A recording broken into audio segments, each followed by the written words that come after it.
Assalamualaikum, salam sejahtera. Selamat datang kembali di channel cerita horor Pen History. Tetangga sebelah.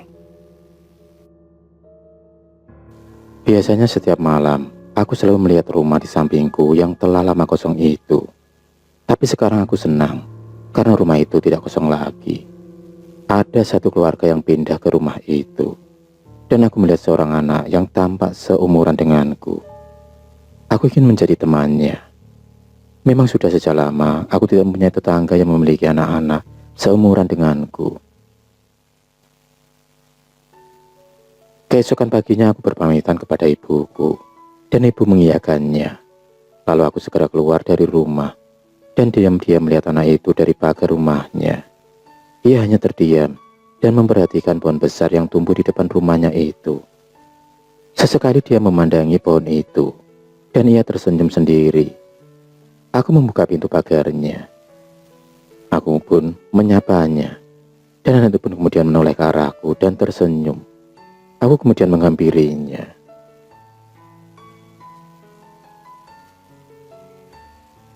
Akhirnya kami pun berkenalan. Akhirnya kami pun ngobrol berdua. Ternyata namanya adalah Tanrem. Dia mengatakan kalau dia mempunyai teman. Aku pun yang penasaran kemudian menanyakan, temanmu di mana? Dan ia pun menunjukkan di arah pohon tersebut. Padahal aku melihatnya tidak ada siapapun. Hal itulah yang membuatku bingung dengan berkatanya itu. Bukannya saat pertama kali Tanrem pindah ke sini, kedua orang tuanya mengangkut barang-barang bawaannya. Dan kakaknya juga ikut membantunya, serta adiknya saat itu kulihat sedang duduk di bawah pohon besar yang sering ditonton Tanrem. Aku pun kemudian diajak duduk di sofa, dan Tanrem kemudian berjalan untuk mengambilkan minum untukku. Beberapa menit kemudian, aku mencium aroma menyengat yang sangat tidak enak. Ya, seperti bau busuk. Karena aku tidak tahan dengan baunya itu, aku pun kemudian pergi menyusul Tanrem, sambil ingin menanyakan tentang bau itu. Tetapi baru saja aku mau memasuki ruangan dapur tersebut, aku pun berhenti seketika. Aku melihat Tanrem sedang memasukkan sesuatu ke minuman yang dibuatnya. Sejenis serbuk, dan tertulis dalam bungkusnya, racun tikus. Aku pun terkaget melihat kejadian itu. Aku kemudian bergegas duduk ke sofanya lagi dan mulai merencanakan sesuatu. Beberapa saat kemudian, Tanrem datang dengan terbatu-batu dan menyuguhkan minumannya itu. Sepertinya es jeruk, yang tentunya sudah dia campur dengan racun tikus. Ayo diminum. Maaf, aku tidak mau meminumnya, sebab mungkin saja minuman itu dapat membuat alergiku kambuh. Buat kamu saja, kataku sambil tersenyum. Tidak sopan aku meminumnya, karena ini disediakan untuk tamu. Tanrem pun tampak tersinggung. Aku pulang aja. Aku merasakan ada hawa kejahatan di sini celutukku asal. Namun saat aku membuka pintu itu tidak dapat dibuka. Sepertinya sengaja dikunci. Tanrem tampak membungkuk ke bawah, tapi setelah berdiri, tangannya mencengkeram sebuah pisau berlumuran darah yang sudah mengering. Aku sungguh ketakutan. Dadaku seperti tikam pisau walaupun ia belum menusukku. Aku kemudian berusaha membuka pintu, tetapi Tanrem semakin dekat. Seketika itu, aku berlari memasuki ruangan yang dapat dikunci. Kukunci dengan cepat ruangan itu sambil nafas terengah-engah. Dan saat aku berbalik ke belakang, aku pun kaget. Aku melihat pemandangan yang sangat mengerikan. Ternyata orang tua, kakak dan adik Tanrem telah mati mengenaskan. Darah di mana-mana, isi perut terburai keluar dari masing-masing jasadnya. Ditambah bau busuk tak sedap memenuhi ruangan itu.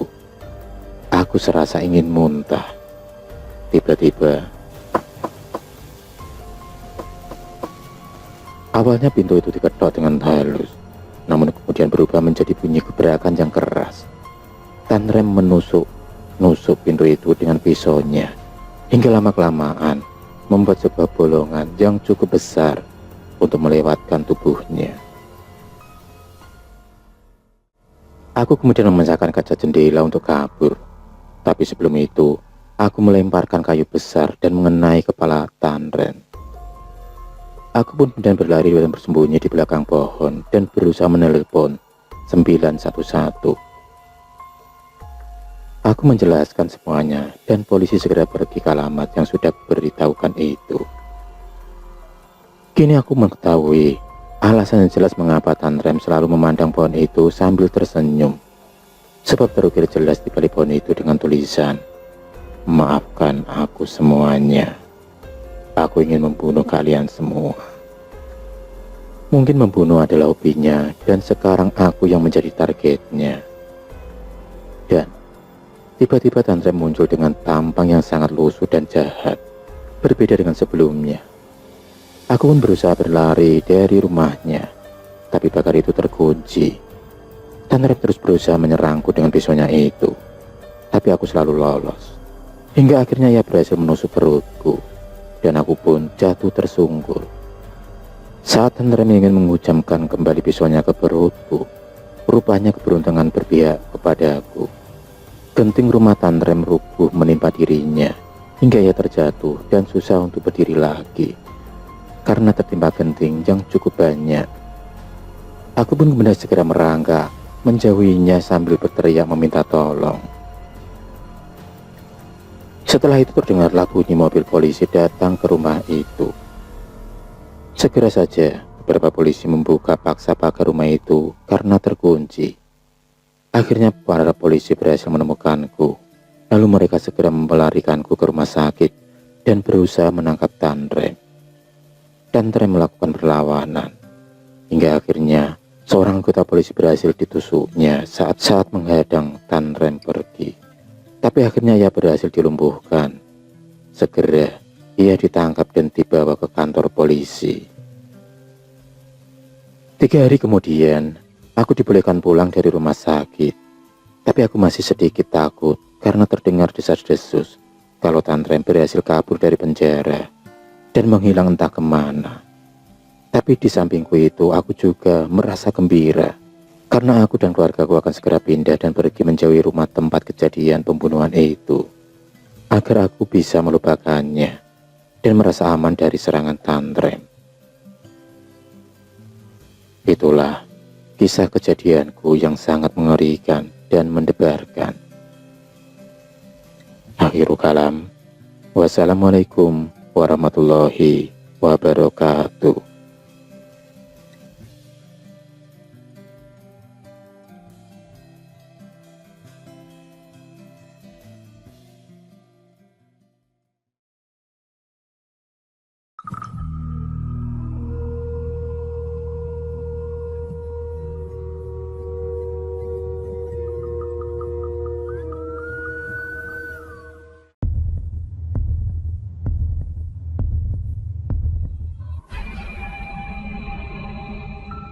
Terima kasih sudah menonton video cerita bergambar ini.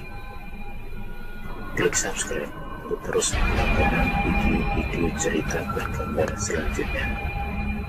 Semangat berkarya.